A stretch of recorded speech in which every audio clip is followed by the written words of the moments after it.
ایک صحابی کہتے ہیں مجھے اکثر یہ حضور کا فرمان سنتا تو میرے دل میں خیال آتا آخر اللہ کس طرح برکت دیتا ہے، آخر اللہ کس طرح سے نوازتا ہے، رنگ کیا ہے؟ کہتے میں یہ بات سوچ کے نا مجھے قضائے حاجت کی حاجت ہوئی، پخانہ پیشاب کے لیے میں نکلا تو ایک جگہ دور جا کے میں بیٹھا کھیتوں میں، دور جا کے کہتے میں پیشاب کر رہا تھا تو ایک چوہا اپنے بل سے نکلا اور ایک ہیرا میرے پاس رکھ گیا، میں پیشاب کر رہا ہوں، کہتے پھر گیا اندر تو ایک ہیرا اور رکھ گیا، پھر گیا تو پھر رکھ گیا، پھر گیا تو پھر رکھ گیا، کہتے 15 ہیرے چھوڑ گیا۔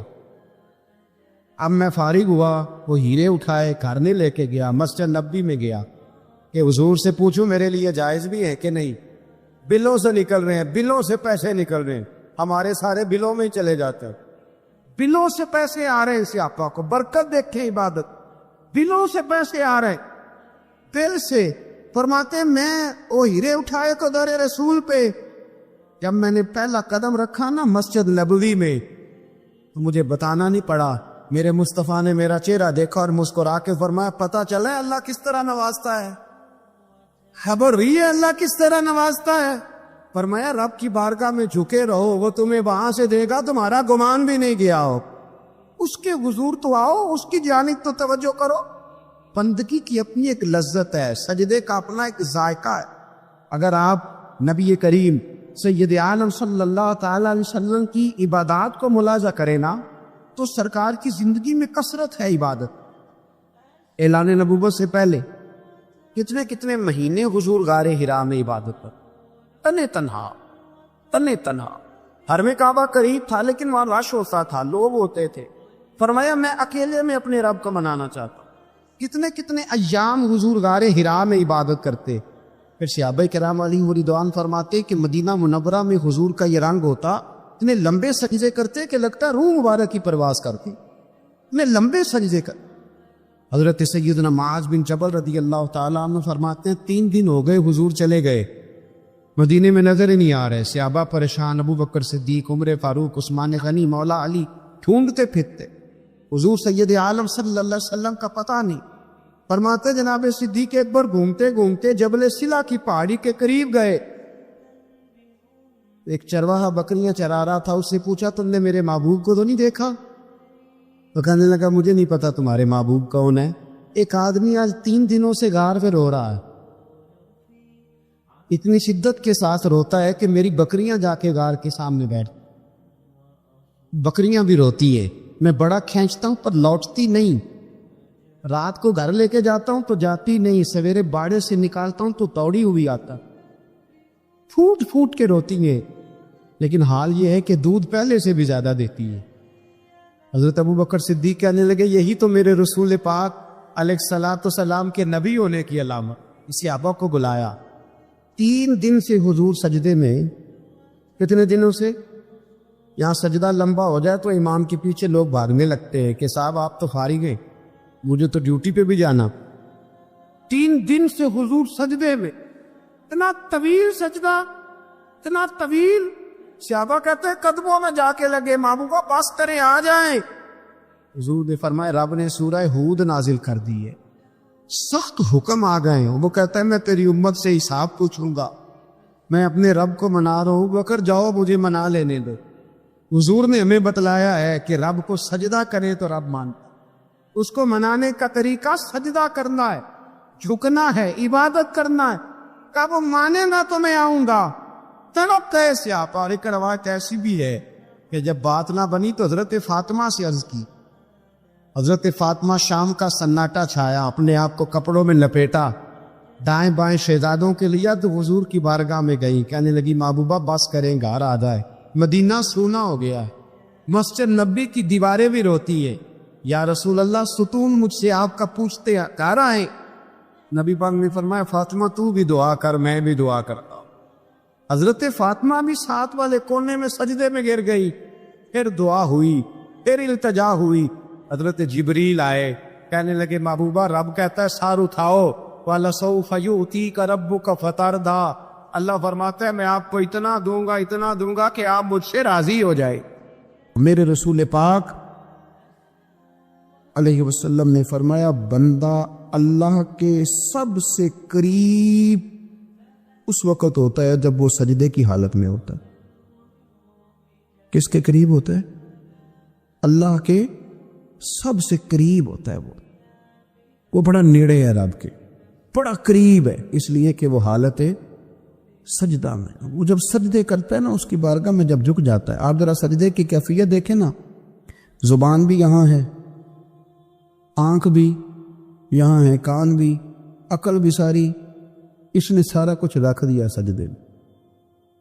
آپ وہ کبھی پیچھے جائیں تو دیہاتوں میں کہا جاتا تھا ناک سے نکیریں نکالو، بہت بڑی سزا ہوتی تھی نا، ناک سے نکیریں نکالو، بڑی سزا ہوتی تھی۔ تو اس نے کہا مالک مجھے کسی نے کہا نہیں، پر دیکھنا میں نے رکھ دی ساری عقل سجدے میں، اور رکھ کے کہا کیا؟ سبحان ربی یا اللہ، اللہ میں پست ہوں تو اعلیٰ ہے، اللہ تو میرا رب ہے اور تو سب سے اعلیٰ اتنا۔ اور فرمایا جب یہ اس کیفیت میں ہوتا ہے تو پھر یہ اپنے رب کے قریب ہوتا۔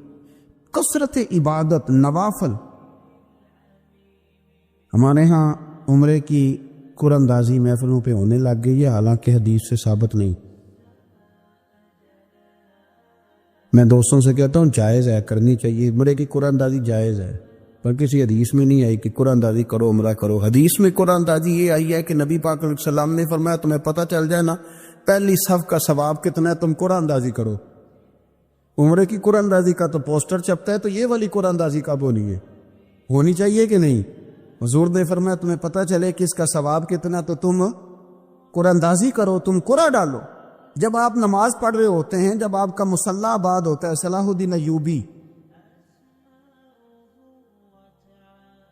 ایک بزرگ سے ملاقات ہو گئی، بیت المقدس پر قبضہ تھا عیسائیوں کا، تو صلاح الدین بڑے پریشان تھے۔ وہ بابا جی کہنے لگے پتر کیا ہوا؟ کہنے لگے حضور پتہ چلا ہے دشمن کے 2 بحری بیڑے اسلحہ لے کے آ رہے، مسلمان پہلے ہی کمزور ہیں، اور اب اگر 2 بحری بیڑے اور آ گئے تو حضور مسئلہ بن جائے گا۔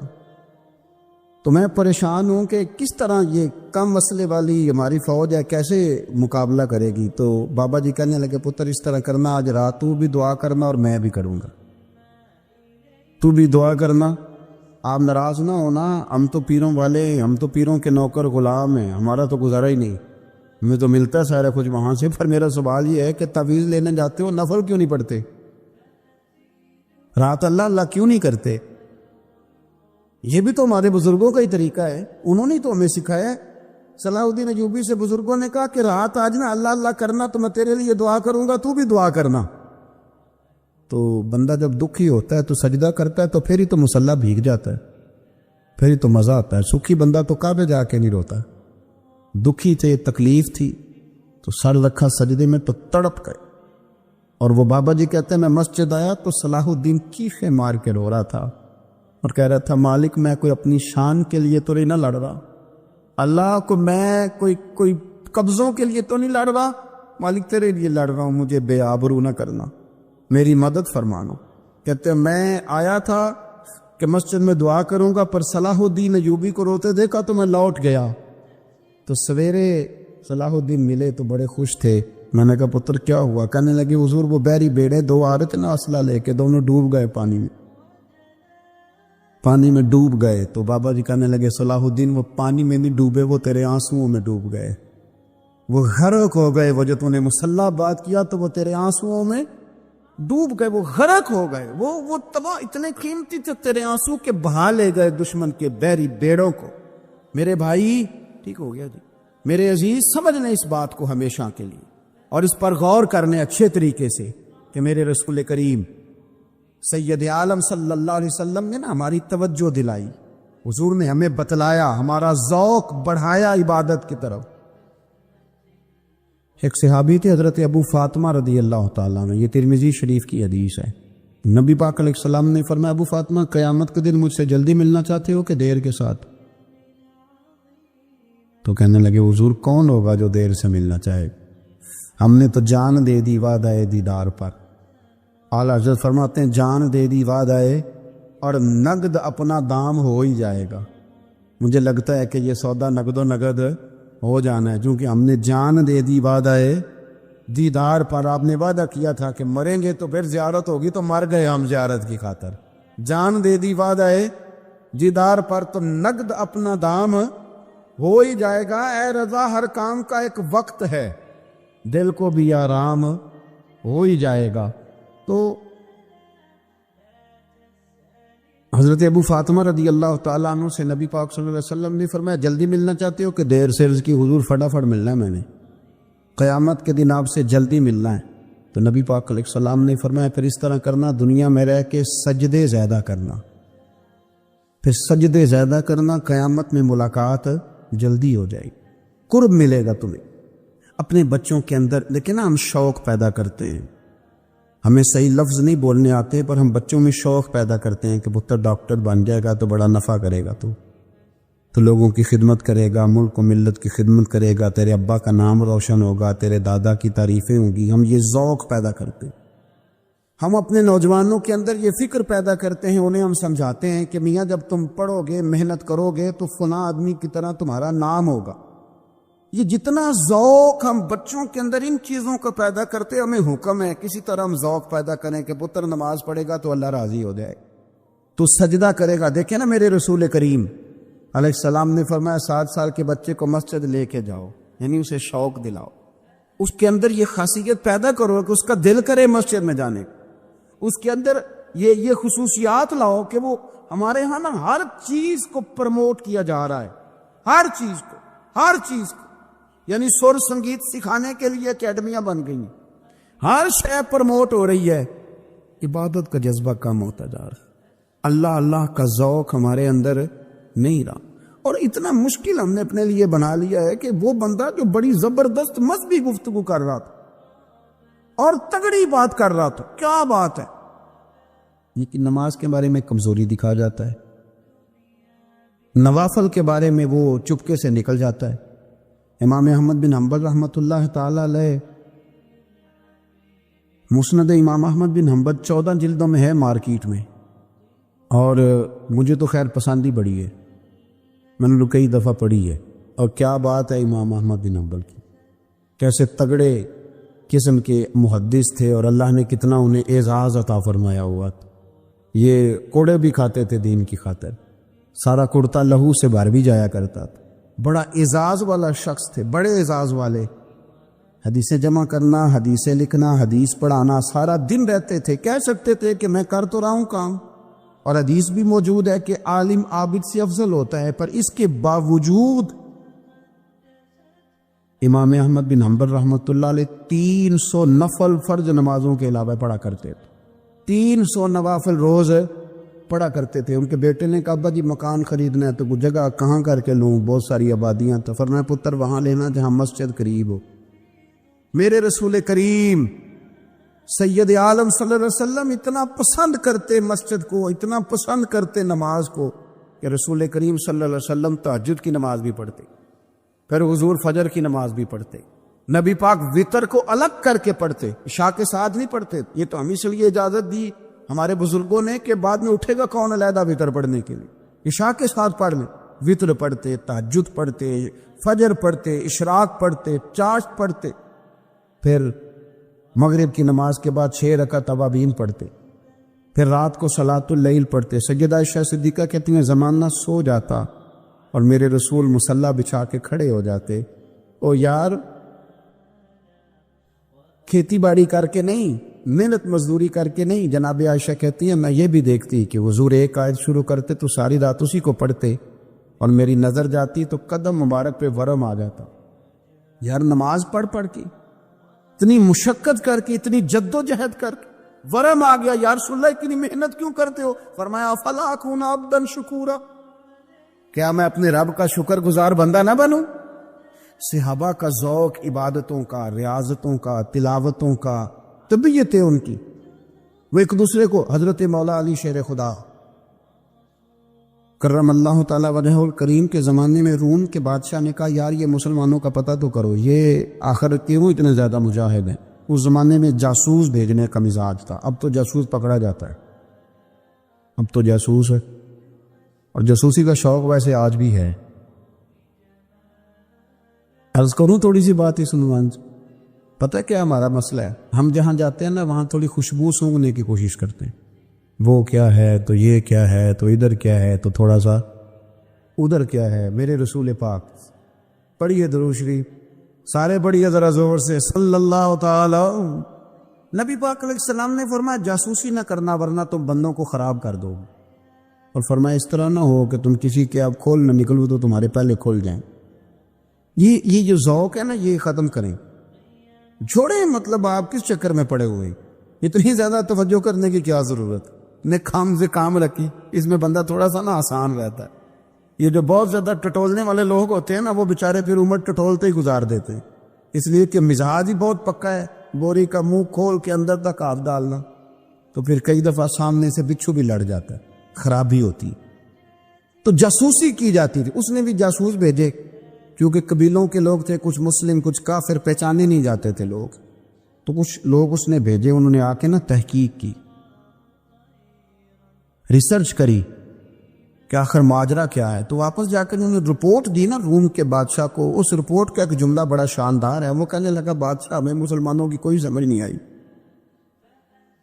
ہمیں کوئی سمجھ نہیں آئی. انہوں نے کہا کیوں نہیں سمجھ آئی. کہنے لگے یار عجیب بندے ہیں.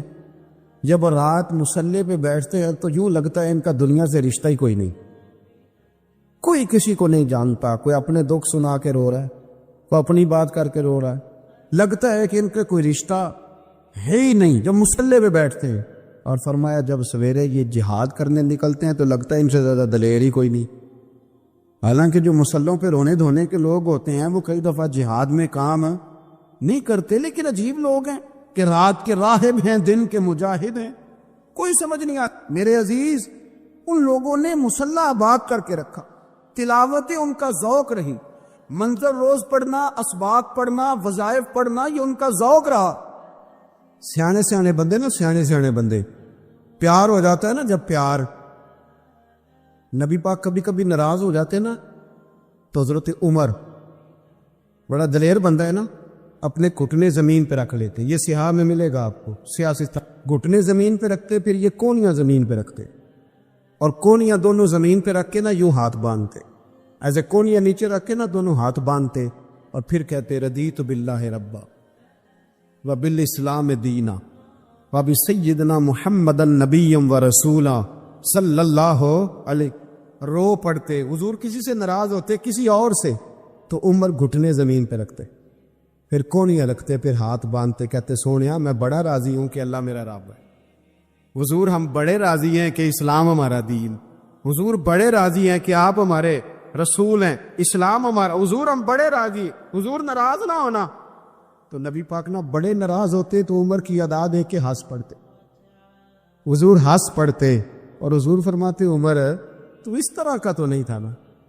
وہ تو بڑا تگڑا بندہ تھا دلیر. اس طرح کا تو نہیں تھا نا. تو پھر عمر روتے کہتے سونیا میں اس طرح کا نہیں تھا پر پیار جو ہو محبت جو ہو گئی اب کدھر جاؤں گا. اے عشق تیرے صدقے اے عشق تیرے صد جلنے سے چھٹے سستے جو آگ بجھا دے گی وہ آگ لگائی. دیکھیں نا سیانے بندے حضرت عبد الرحمن ابن عوف سیانے بل. ایک خاتون نبی پاک صلی اللہ علیہ وسلم کی بارگاہ میں حاضر ہوئی. کہنے لگی حضور میں جب بھی آتی ہوں نا یہی کرتا پہنا ہوتا ہے اگر اجازت دیں تو ایک نیا نہ بنوا کے لاؤں. ایک نیا. بات محبت کی ہو رہی ہے نا تو مجھے کر لینے دے. مجھے پتہ ہے آپ نے شک نہیں کرنا میرے اوپر. وہ نا کوئی مرید کسی پیر کو نذرانہ دے رہا ہوتا ہے نا. خیر آج کل تو مرید بڑے سیانے ہیں سارے کام سوچ سمجھ کے کرتے ہیں. میں نے کہا تھا شک نہ کرنا لیکن اگر کبھی کوئی مرید کوئی تحفہ کوئی جوڑا کوئی چیز پیش کر رہا ہو نا تو سائر تے کھلوتا بندہ ہے ویکھنا یہ نہ کی کام شروع کیتے. میں کہ تو اس شعبے دے نہیں تینوں پتہ ہی نہیں. آپ میری بات کو سمجھ رہے. نبی کریم صلی اللہ علیہ وسلم نے تحفہ پیر کے لیے منع ہے کہ وہ لالچ نہ کرے وہ تباہی نہ کرے اپنا کلیدہ خراب نہ کرے. لیکن بی بی نے کہا حضور ایک کرتا بنا کے لاؤں. اور شارعین کہتے ہیں زیادہ بی بی امیر بھی نہیں تھی وہ مائی. لے آؤں. اس کا پیار دیکھا نا تو مدینے والے رسول کہنے لگے لے آ. آپ بات کو سمجھے. کچھ تحفوں میں خلوص ہی بڑا ہوتا ہے. واپس کیسے کریں گے آپ. وہ تو بات بڑی دور نکل جاتی. حضور نے فرمایا لے آؤ. وہ کہتے ہیں میں نے بڑے پریم سے پنجابی میں کہہ دوں تو بڑی ریج نال وہ کہتے ہیں میں نے کرتا بنایا اس پہ کچھ میں نے کام بھی کیا اور پلیٹ میں رکھ کے تھال میں لے کے بی بی آزر بخاری میں موجود ہے. اور جب وہ آئی نا رسول کائنات صلی اللہ علیہ وسلم نے اس کی آنکھیں دیکھی تو فرمایا پہن کے دکھاؤں؟ اس نے کہا نہیں. حضور فرمانے لگے پہن کے دکھاؤں؟ کہنے لگی حضور کرم ہو جائے تو بڑی بات ہے. سرکار اسی وقت اندر گئے, پرانا کرتا اتارا اور نیا پہنا, اور جب لے کے آئے نا تو بیچاری کچھ نہیں بولی, آنکھوں میں آنسو آتے. میری خدمت جو قبول ہو گئی, میری خدمت جو قبول ہو گئی, میرے اوپر کرم ہو گیا. وہ روئی, حضور نے بڑا پسند کیا کرتا. وہ بی بی چلی گئی. شارحین کہتے ہیں وہ کوئی اور صحابی نہیں, حضرت عبد الرحمن ابن عوف تھے. حضرت عبد الرحمن ابن عوف عشرہ مبشرہ صحابی, وہ شان والے شخص جن کے پیچھے حضور نے نماز ادا فرمائی, اور اتنے مالدار کے مدینے میں سب سے مالدار بندہ. حضرت عبد الرحمن ابن عوف فرمانے لگے حضور کو دیکھ کے, یا رسول اللہ بڑی پیاری لگ رہی ہے کبھی. حضور کیا بات ہے یا رسول اللہ, کمال ہو گئی, میں نے تو اس طرح کا رنگ روپ دیکھا ہی نہیں کبھی. کرتے کا جو آج یہ آپ کے ساتھ لگ کے یہ کرتا رنگ روپ اختیار کر گیا, کیا بات ہے حضور. اب کو زیادہ تعریف کرے تو مطلب کیا ہوتا ہے؟ کیا مطلب ہوتا ہے؟ آپ تو سیانے بندے ہیں نا جی, کیا مطلب ہوتا ہے؟ اللہ اکبر. تو وہ خاتون نہ دے گئی, چلی گئی. حضرت عبد الرحمن نے بڑی تعریف کی تو حضور فرمانے لگے تجھے چاہیے؟ تو ہنس پڑے, کہنے لگے سونے مہربانی ہو جائے تو پھر تو بڑی بات ہے. میں نے تو بڑی جم کے تعریف کی. سرکار اندر گئے, وہی کرتا جو اتارا تو دوبارہ پہنا, یہ کرتا لے کے باہر آئے. حضرت عبد الرحمن ابن عوف کا دیا. سرکار حجرے میں چلے گئے. صحابہ بول پڑے, کہنے لگے عبد الرحمن سیانا بندہ یار تجھے پتہ ہے حضور کے کرتے کو پیبند لگے ہوئے, اگر کرتا آ ہی گیا تھا تو تو نے فوراً رکھ لیا, مانگ لیا, تعریف کرنے لگا. تجھے پتہ ہے سرکار انکار میں کرتے. جناب عبد الرحمن ابن عوف رو پڑے. حضور نے کہا تو پکا جنتی ہے, عشرہ مبشرہ سے آپ رو پڑے. فرمانے لگے میرے دوستو تمہارا کیا خیال ہے, میں نے پہننے کے لیے لیا. تو کس لیے لیا ہے؟ رو پڑے, آنکھیں آنسوؤں سے بھر گئی.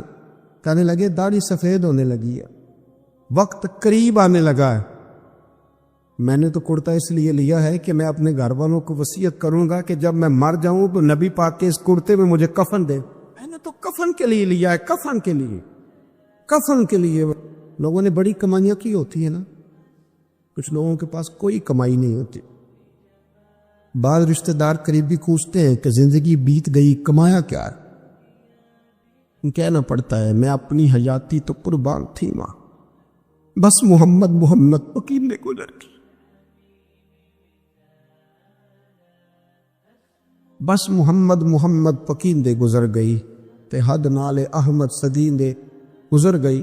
بیدم شاہ بارسی کہتے ہیں جب میں قبر میں جاؤں گا نا, میں مروں گا تو فرشتے آئیں گے میری قبر میں اور آ کے ٹٹولیں گے.